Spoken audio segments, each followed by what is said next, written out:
And so, welcome to the next edition of Drink with Your Shrink. Here we are in 2025.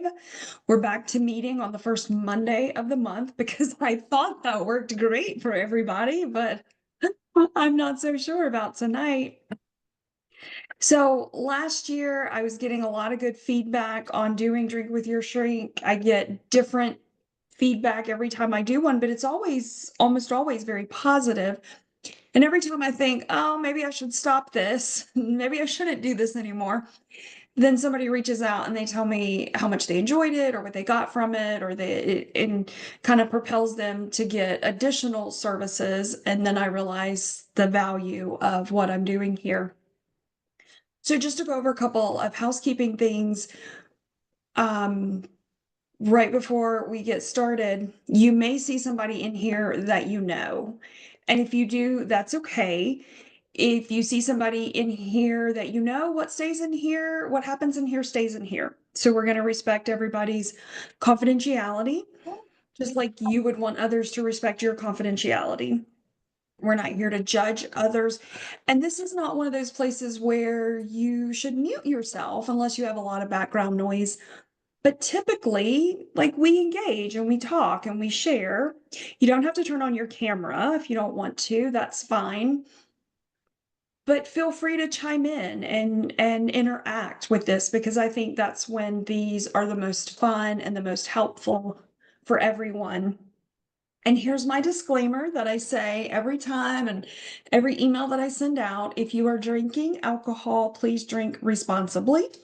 No one affiliated with Drink with Your Shrink is responsible for anything you do during or after tonight's event as a result of drinking alcohol.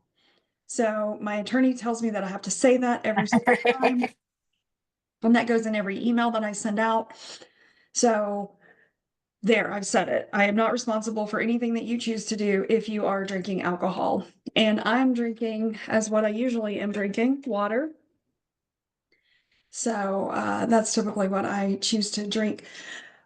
A lot of people did dry January, and I said I was doing it, and technically I guess I did do it. I had two drinks on two different occasions in January. Not that I'm a heavy drinker, but I'd say that's probably about average for me anyway. But I definitely did make a mental note to have dry January. I guess I'll call it misty January since it wasn't completely dry. But I did talk to a lot of people who just went cold turkey, dry January for whatever goal, whether it was a health goal or financial goal or whatever. So I'm glad dry January is over. And we're day 3 of February and I still haven't drank anything. So we'll see how long that lasts. Here at Drink with Your Shrink, I want us to have meaningful conversations. We're going to probably discuss serious topics tonight, but I also want us to remember to have fun, be relaxed, enjoy ourselves, and get community out of this. And maybe you hear something that I say that's beneficial to you, or maybe you hear something from someone else that's beneficial to you. It's the therapeutic power of conversation. So raise your glass. Let's do some self-care, some positivity, and figure out our journey to a more balanced life. All right, so tonight we're talking about respect and something that we talk about in my household quite a bit, sometimes as a joke, but it's called the fair fighting rules. And I didn't really like the name Fair Fighting Rules, so I changed it to Rules for Respect, the Fair Fighting Playbook. And it doesn't necessarily mean that you have to have conflict with someone, but these are just good tools and techniques when you want to communicate with someone and when you want to express something that you feel is important to you, and you want to do it with maybe without causing conflict of some sort. So I'm calling it the Rules for Respect Fair Fighting Playbook, but technically they're just called the Fair Fighting Rules for Resolving Conflict. I think there's 12 or 13. I'm just going to start going over them and talking about them. And if you guys want to jump in and chime in and tell me what you think about it, maybe a time you've used it or tried this technique, a time that it worked, time that it didn't work so well, and then jump in. Like I said, this is interactive night. So I expect to engage with each of you if you're comfortable. So the first one is to be very specific about what's bothering you. Because if things are vague, if you're vague when you share what's going on, it's not going to be helpful for your partner or whoever it is that you're trying to communicate with. That's not going to be helpful. And so the best thing to do is be very specific about this issue that you're wanting to discuss, and then stick to the facts. Only the facts, just the facts, ma'am. Um, and try to deal with just one issue at a time. I'm sure all of you can relate to being in conversations and you start out talking about one thing, especially if it's a heated conversation, and then it can very easily go into a bunch of other things that, well, you didn't put the toilet lid down last week, and you didn't take out the trash last week, and 6 months ago you didn't do this, or 3 months ago this. It's very easy to roll everything in when it's bothering you. So the best recommendation is to be very specific about one issue at a time. Now, a lot of times when you talk to people, especially when you're trying to express yourself of, I didn't like it when this happened, automatically their response is going to be, well, let me tell you what you did wrong. It's classic deflection. And so we're going to talk about that shortly. But the goal here, one topic at a time, be very specific about what's bothering you. And point two is express your feelings. Be direct and honest about what your feelings. Use those I messages. I feel really disappointed when, I feel frustrated when, I get overwhelmed, and then I feel this, versus you do this and you do this and you do this and you did that and you didn't do that. So using those I messages are much more helpful when you're trying to express your disappointment, your hurt, your frustration. And then you're taking responsibility for your own feelings. It does not come natural to do things this way, especially when we've had a long period of time of doing things maybe not quite as healthy as this. Does not come naturally. It takes practice. Another thing is to avoid blame. Avoid those you messages. You make me angry, or you keep doing this, or you always, or you never. These statements automatically come across as accusatory, blaming, and naturally so, making the other person defensive. So go back to that I message. I feel hurt when this happens. I feel frustrated when this doesn't happen. Things like that. So be specific about what's bothering you, one issue at a time. Be direct and honest. Use those I messages and avoid blaming, avoid you. Okay. So kind of common sense things, hard to sometimes remember in the heat of the moment. So it definitely takes practice. And I will send these out to anybody that wants them, because I do have them all written down. The next thing that's very, very helpful to resolve conflict is to just give time and listen, because both people in the conversation need to express how they feel. So it's always helpful to give that other person some time to express how they feel. Aiming to listen more than you talk is a really good place to start.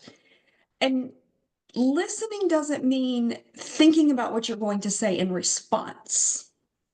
Listening to actually restate what your partner has said so that your partner knows you've been heard is a really good way to give time, listen.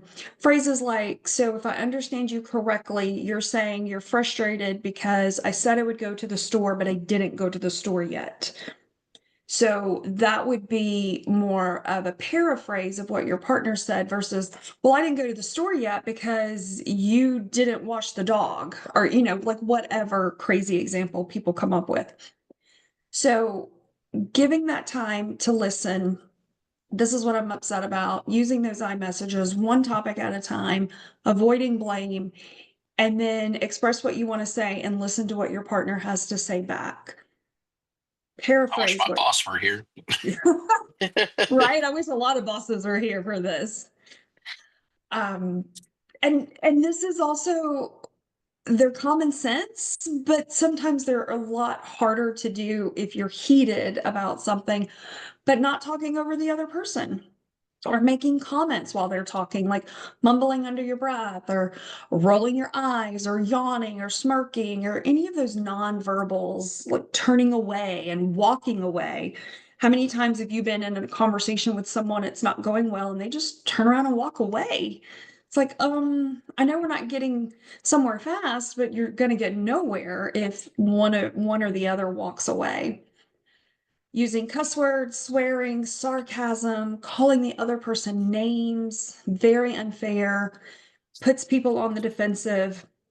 I just highly recommend against that.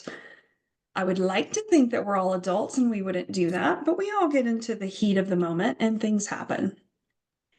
So, another thing to avoid is making threats. If you back someone into a corner by giving them an ultimatum, then you got to be prepared for they might pick a choice that you really didn't mean in that moment, but you kind of pushed them into that corner and pushed them to come up with something. So always do your best to avoid an ultimatum or a threat of some sort, because that never goes over well. Another thing is, don't assume that you know what your partner means. Don't guess, don't imagine, don't take for granted, don't interpret what you think their gestures or facial expressions mean. Maybe ask your partner to clarify what they're talking about. It's okay to ask, what are you thinking right now? You cannot expect your partner to read your mind and be accurate. So it's okay to ask, like, hey, I see this look on your face. What does that mean something right now? And this next one is probably one of the most difficult ones, especially if you experience this as a child, but trying really, really hard not to yell or raise your voice. Yelling or shouting can feel threatening for the other person. It can cause them to feel triggered, to freeze up, to go into that fight or flight response of I'm being yelled at. And this happened to me when I was a kid, something bad's about to happen. So sometimes when I want to use the most dynamic approach to communicating with people, I'll almost whisper, because that then they have to listen intently. They have to really pay attention. Like, what is she saying? So when I work with couples and I'm teaching them some of these techniques, I'll get even softer when I talk to them so that then they are like really having to pay attention to listen to me. And again, those things take practice, and it's easier if you start from the beginning doing some of these things before you get too heated, before you get too upset, before you feel like you're in the thick of things. So another one is don't play games. Again, I talked about like we're adults. We'd like to think that we're beyond some of this middle school stuff, but be able to be clear and honest about what you need, the truth about your feelings. We're not here to do the martyr, the silent treatment, blaming, see what you made me do, or if you loved me, you would have done this. We're not trying to be manipulative. We're not trying to play those games. Just be clear, honest, direct. This is what I need. This is what I'm feeling. This is why I'm frustrated. And just state your case. And you can do that in a way that's as healthy as possible by following a lot of these techniques. Now, this one I'm about to talk about, Could be literally, but it doesn't have to be literal. It could be figuratively, and that's holding hands. If you're not holding hands literally, it basically just means you're adopting the attitude of we're solving this problem together. We are in this together. We're on the same team. We're going to come up with a compromise. We're going to have a win-win as much as possible. Literally, you might actually want to hold someone's hand when you talk to them. That's certainly okay too. And that again sends that same message. We're not fighting. We're focused on solving a problem together. Okay. Now, some people will argue, fight, yell, holler for a very long period of time. I've heard people talking about these fights that they get into going on for hours. And the next rules for respect include taking a timeout. Limit this discussion to no more than 30 minutes. And 30 minutes might even be a lot for some people, maybe 5 or 10 minutes, depending on the level of conflict and the intensity. Maybe 5 or 10 minutes is all you need. And then if you don't have a resolution, or you don't feel like you've said your piece, or you haven't taken the time to listen to the other person, then you take a few minutes to go apart, do something else, discuss things again later. Maybe you've had time to calm down a little bit more, think about it from a different perspective. Maybe your partner's had time to calm down a little bit more or look at things from a different perspective. So limit the discussion time to just a few minutes, whatever you've agreed upon with your partner at some point. Limit your conversation to that amount of time, even if it means setting a timer. We all have timers on our phones. If you haven't reached a resolution or an agreement or the ability to calm down, take a break, take a breather, kind of, go to your corners like a boxing match or what have you, and then come back to the conversation at a later point where you can go back to remembering, what are the fair fighting rules? What are the rules for respect? What does my playbook say that I'm going to do? Oh, yeah, I'm going to be very specific about what's bothering me. I'm going to deal with one issue at a time. I'm going to stick to the facts. I'm going to use I messages. I'm not going to blame the other person. I'm not going to use those you messages. I'm going to give time, listen to my partner. I'm going to be respectful. I'm not going to make threats. I'm not going to read their minds. I'm not going to expect them to read my mind. So taking that time apart for a few minutes gives both of you an opportunity to go back and remember you are on the same team. These are the ways, these are the rules of respect. These are the fair fighting playbook. And it just gives you that timeout. Timeouts are not just for little kids. So I always recommend having a very limited discussion time-wise. Here's another one, super hard, but very important. Never say never. Don't generalize. Avoid that as much as possible. When we say things like, you never do this, or you always do that, that could mean you're generalizing. It could also mean you're exaggerating. Which one? If you're trying to describe somebody's behavior that's bothering you, it's better just to stick to very specific examples instead of saying, well, you never put the toilet lid down. Yesterday you didn't put the toilet lid down. And that way you're very specific. And I use the toilet lid a lot because that is not an issue in my house. And I'm very grateful for that. But it is a common one that I hear when I work with couples. And so the important thing is just to take out words like you never and you always. And really, we don't even want to do you because we're trying to avoid blame. So I get frustrated when you don't put the toilet seat down.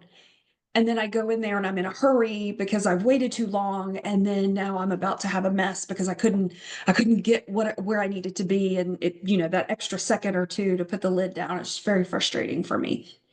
Sounds a lot different than you never put the toilet seat down. So avoid generalizing. And then remember that you and your partner, or whoever you're having this conversation with, your boss, your parent, your child, your neighbor, maybe a coworker, the idea is not to win, which might be hard for some of us competitive people. Might be hard to remember that, but the goal is not to win here. The goal is to come up with a solution that's satisfactory to both sides. So this gives you an opportunity to brainstorm some ideas and propose a specific solution and invite your partner or the person that you're trying to have this conversation with, invite them to do the same thing. Like, hey, this is what I'm seeing as the problem. What do you see as some of the solutions? How can we make this better?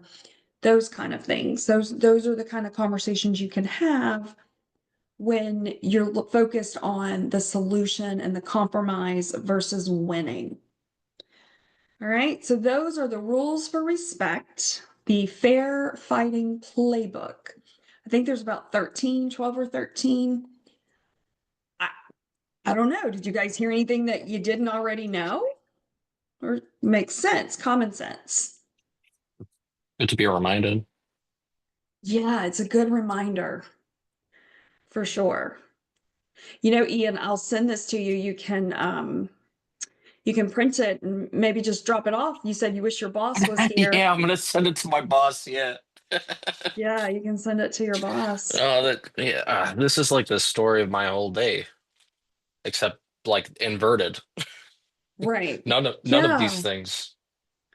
It was the opposite of all of these things Yeah. for you today. Yeah. Yeah, it was a AJ, fun one. Steven, would either of you like to join in and share anything? I'm good Hi, right now, Tracy. I'm wait. eating dinner. Okay, Steven, well, we'll let you finish eating dinner. And AJ, you were starting to share. I would love to hear from you. Yeah, I was just curious to find out what's the best way to respond when you're in an argument or a disagreement and somebody says, I'm just joking. I was just joking. And to me, it wasn't a joke. You know, this is a Right. serious conversation trying to resolve. And I've had that in my last relationship where, you know, he would use that. I'm just joking. What's the best way to respond to that? Couple of different things that you can use to respond to that. And I know exactly what you're talking about. Someone told me many years ago, there's a little bit of truth in every joke. And that has stuck with me. So when people go to, well, I'm just joking, typically they've went that route and they've tried to disguise what they said by saying, oh, it's just a joke. But really, you know that on some level they mean what they're saying, and they are saying that to be hurtful. So I've got two different things that I say to people when they go, well, I was just joking. I'll say, well, then be funnier. You know, like if you're trying to make a joke, then be funny, because that wasn't funny. Or I'll just stop and stare at them or look at them and say, you know, I'm surprised by that. And then just stop, because then that makes them have to continue to engage. Or if they're interested, you know, they may not, they may just be like, whatever. But if they really care about what you're saying, like, well, what do you mean you're surprised by that? And then that gives enough pause in the situation to maybe you can come up with the, hey, this is why that bothers me. I don't think it's funny. I feel like this is an issue. That's another thing that you can say to people when they go, well, I'm just joking. You can say, well, it sounds like an issue more than a joke. You're not going to be hateful when you say these things. You're just going to be very matter of fact. So you can say, if you're trying to make a joke, be funnier, or I'm surprised by that, or it sounds more like an issue than a joke. Because our natural instinct is to get defensive sometimes, because we know, especially if it's a partner, we know them well enough to know that they are trying to hurt our feelings. They are trying to get under our skin, and they're probably not joking. They're just disguising it by saying, I'm just joking.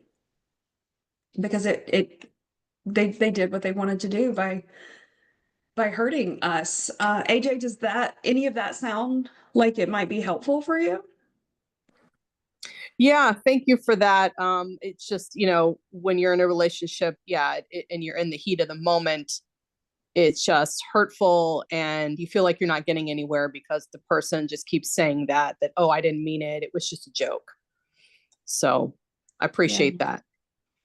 Yeah, it is really frustrating, especially when you've been with someone for a very long time. They know your buttons. They probably installed some of those buttons, and now here they are pushing the buttons. And we don't want to stoop to their level, so to speak. We don't want to blame them. We want to be respectful. We don't want to give ultimatums or push them in a corner. But we do want to be able to express ourselves and say, I feel very hurt when you make comments, and then just say you're joking, because it's not funny, it's hurtful, and it seems like an issue, and I'd really like to resolve this in a different way. And that might be a way to say that at a different time, maybe not in that moment, but after some time has passed, you could go back and say, hey, you said this, and I'd really like to address it. And maybe we could find a way to where that doesn't come up again, versus, listen here, I don't want you to say that again ever. Like, don't ever say that to me again. Because that's not going to go over well either. That's backing someone into a corner, almost a threat. So, yeah, great question, AJ. Anything else, or what are you having for dinner, Stephen?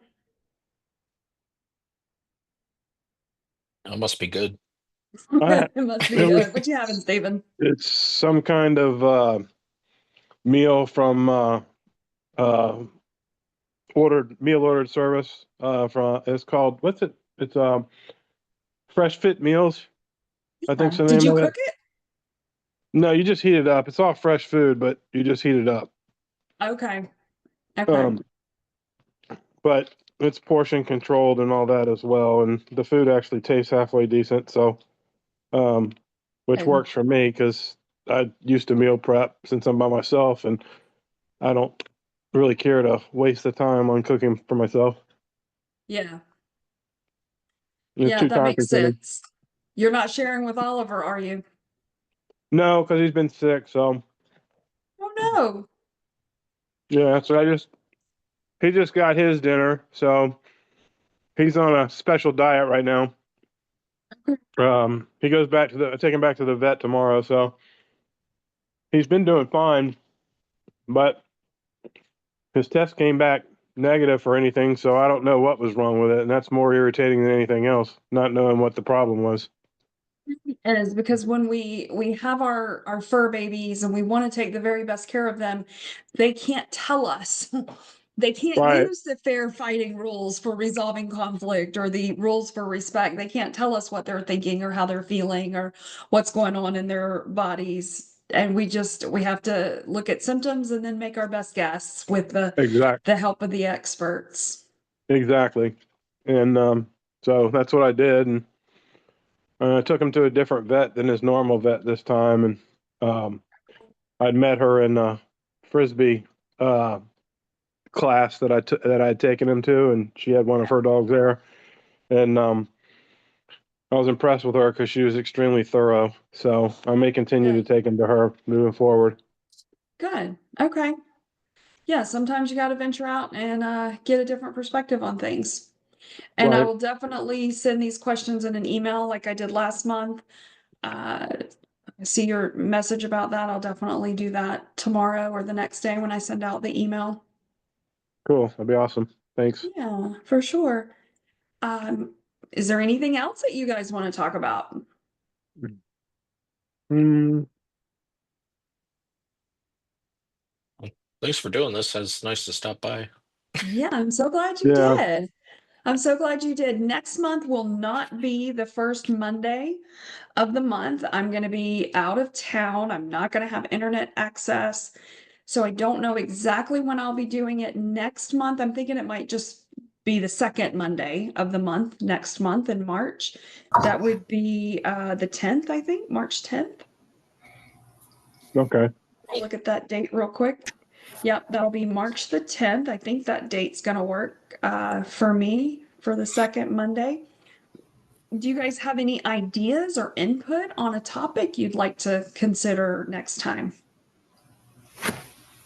Uh,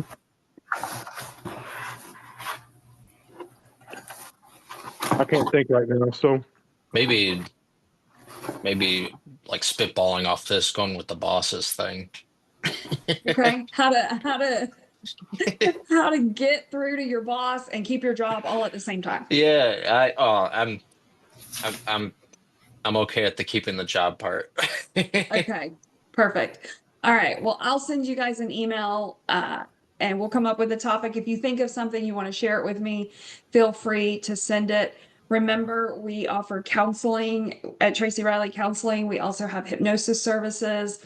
We do a lot of different things with family therapy and couples counseling, and so we're just a great resource for things that you might need as it relates to communication techniques and couples counseling or community family counseling. I had a lady contact me today. Her daughter lives in another state. Her daughter's an adult and she's I think she's in her 60s, and she's like, you know what? My daughter and I need family counseling. And I'm like, I can help with that. I'm licensed in Florida and I'm licensed in the state where your daughter is. So I can help with that. So yeah, there's a lot of services and resources that we have. So we're always available. If we don't know, if we don't offer something, we might know where you can find it. So we'll help out with that as well. So we'll call it an early night. Thank you so much for participating and engaging in your questions, because I always love it when that happens. And I will see you all next month. Okay. Thanks, Thanks, Tracy. Tracy. Thank Have you a good so night. much. Have a good night. Thank you. Bye. Thank you. Bye.